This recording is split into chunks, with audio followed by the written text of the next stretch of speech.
E o que acontece, né? A gente tem perfis financeiros. O meu e do meu marido é esse, de poupador, misturado um pouco com financista, que a gente fala, né? Não sei, aí vocês devem conhecer o Gustavo Cerbasi, ele sempre fala desses perfis financeiros. E tem até um livro dele que ele fala a junção, né? Então, tem uma mulher de tal jeito, um homem de tal jeito. Então, o que é a junção desses dois perfis financeiros? Para a gente tentar evitar essas brigas, né, financeiras no casal, ajuda bastante na relação. Então, os 5 perfis que eles falam, o primeiro é o poupador. Então, o poupador é aquela pessoa que poupa muito dinheiro, ela tem muita facilidade em criar uma planilha, né, organizar lá os gastos, guardar uma quantia por mês. Porém, ele não consegue usufruir muito bem legal desse dinheiro, ele não consegue viver novas experiências, ele não consegue, ele se limita, né, a usufruir legal desse dinheiro. Então, eu e meu marido, a gente tem um pouquinho disso também, né.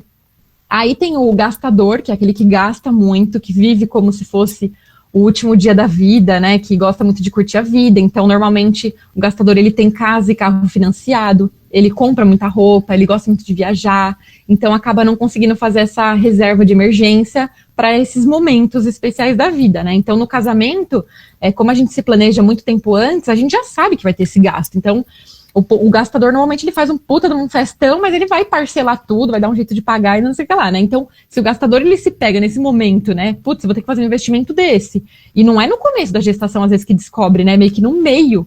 Então, não dá tempo de ter esse dinheiro e tal. E aí, ele vai usar a reserva que tem, mas normalmente, se ele tem reserva, é muito pouca. E aí, acaba, talvez, né, se enrolando e se endividando, né?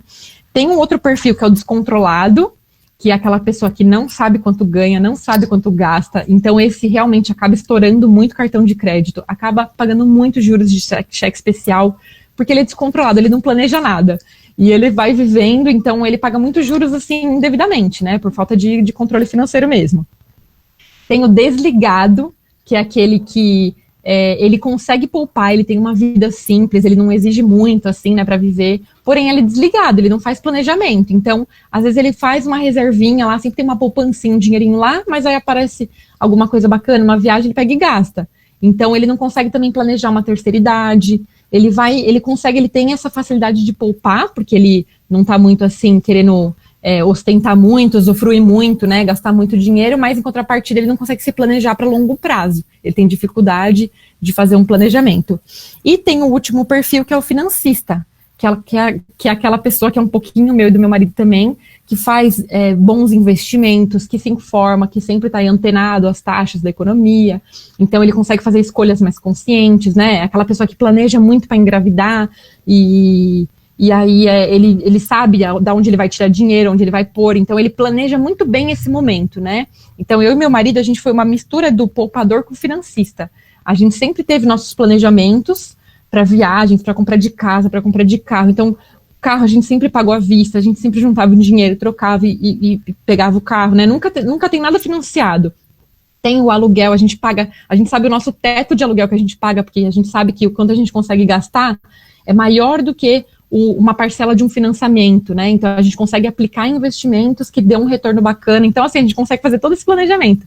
E na hora que a gente veio com essa questão do parto, fazer esse investimento assim, né? A gente travou. Então a gente demorou muito para tomar essa decisão. Então é muito de conversar, você com o marido também tem dias de chorar, de tipo, eu quero isso, mas eu não quero gastar dinheiro, né? E porque depois, com um aninho, eu vou poder gastar isso para viajar com ela, mas assim, é uma experiência que realmente só quem passou sabe. E eu tenho, o que me dá mais dó, assim, é quando as mulheres que não defendem o parto normal, né? Elas não defendem porque elas não viveram e porque elas só conhecem gente que viveram o pior parto normal, né? E eu falava, se é pra ter um parto normal ruim, eu não quero ter o parto normal. Que eu faça cesárea, mas eu não quero cair nisso. Eu não quero que façam MPs zoado em mim, eu não quero, né? Então, realmente, se você se enquadrou aqui em dos perfis, eles têm a parte boa e a parte ruim. Então, a gente trazendo para a consciência esse perfil, a gente consegue encontrar formas aí financeiras, né, que nem a Camila, né, que falou que, tava desempregado, mas a gente dá um jeito, porque são escolhas que não tem volta. Então, a viagem, a gente pode escolher viajar ano que vem, a gente pode dar um jeito, mas o parto é o parto, aquele dia, né? Então, realmente é muito triste. Mas, lógico, a Casita, ela vai te dar o respaldo de tudo. A Carla mesmo, ela tem uma consultoria que fala disso. Você tem dinheiro, você tem quanto? Olha, é possível esse cenário, é possível esse? A consultoria da Carla é isso. Então, assim, ela encontrar um caminho, ela vai encontrar. Se você quer ter o parto normal, ela vai te ajudar a encontrar qual que é o melhor caminho aí diante da sua situação financeira, né?